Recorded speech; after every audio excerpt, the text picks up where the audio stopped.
મોરે મોરો શબ્દ છે આખા ગુજરાતમાં જન જન સુધી પહોંચી ગયો છે, પણ લોકોને હજુ સુધી એ નથી ખબર કે આ મોરે મોરો એટલે શું. જે કોઈ આના પ્રણેતા છે એને પૂછો તો ખબર પડે. મારી જેવો માણસને અમારા ઉત્તર ગુજરાતમાં બધા બહુ બોલતા હોય, હા, પણ ઉત્તર ગુજરાતમાં તો સૌરાષ્ટ્રનો આ શબ્દ હશે કદાચ, આઈ ડોન્ટ, મતલબ ખબર નથી મને.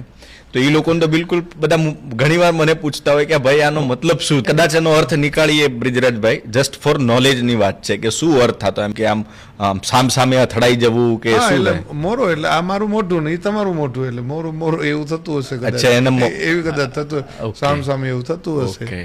પણ અગેન હું આપને કહું, કોઈ પણ છે ને વસ્તુ ભાઈ એ ક્ષણિક હોય છે, પણ ક્ષણિક વસ્તુમાં અમુક મજાકમાં અમુક આનંદમાં કોઈ પણ વસ્તુને મોટા પર્વત જેવડો આકાર આપી દેવો ને એ યોગ્ય નથી. રાજકારણમાં એન્ટ્રી થાય છે 1000%. આઈ વિલ પ્રોમિસ 1000% આવીશ, ટૂંક સમયમાં આવીશ. પણ પક્ષનું નથી કહેતો કે આ પક્ષમાં કે આ પક્ષમાં.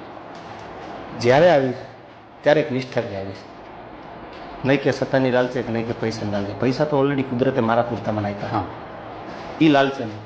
પબ્લિકને, ગરીબોને, ખેડૂતોને જ્યાં જ્યાં કોઈ પણ ક્ષેત્રમાં કોઈ પણ પક્ષ હોય, હું જે પક્ષમાં આવી તો આપણી કહેવત છે કે તમે કદાચ અત્યારે નહીં કહો કાલે ઢોલ વાગશે ત્રેઢું માંડવી આવે.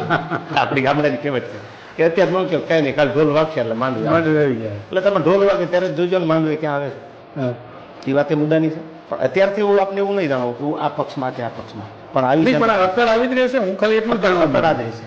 આજ સુધી મારા કાર્યક્રમ ક્ષેત્રમાં, મારા લોક ડાયરાના ક્ષેત્રમાં ક્યાંક મેં મારાથી બોલાણું હોય તો મેં સમાજને મોટો ગણી એમ ક્યાંક માથીના 2 વિડીયો મૂક્યા છે, નહીં કે કોઈથી દબાય. ક્ષમા માંગવી એમાં કોઈ નહીં, પણ ક્યાંક તમારાથી બોલવામાં ભૂલ થઈ, મારાથી બોલવામાં ભૂલ થઈ, અને કોઈ સમાજ નારાજ હોય તો મારી મેન્ટાલિટી પ્રમાણે એમ માનું છું કે વ્યક્તિ નારાજ હોય તો બરોબર છે, તમારો મારો વ્યક્તિગત પર્સનલ કાંઈ પણ મેટર હોય, પણ સમાજથી મોટો કોઈ કલાકાર હોતો નથી. સમાજ કોઈ પણ હોય, પણ અકળા જાય છે, નિષ્ઠા સાથે જાય છે, અચ્છા એથિક્સ સાથે જાય છે. પછી તમારો મતલબ સમજી ગયો કે કોઈ ચાહે પક્ષ કોઈ પણ હોય, પક્ષનું નામ પાડતો નથી, પણ કોઈ ખરીદવાની વાત કરે કે દાખલા તરીકે કોઈ આમ તેમ ના,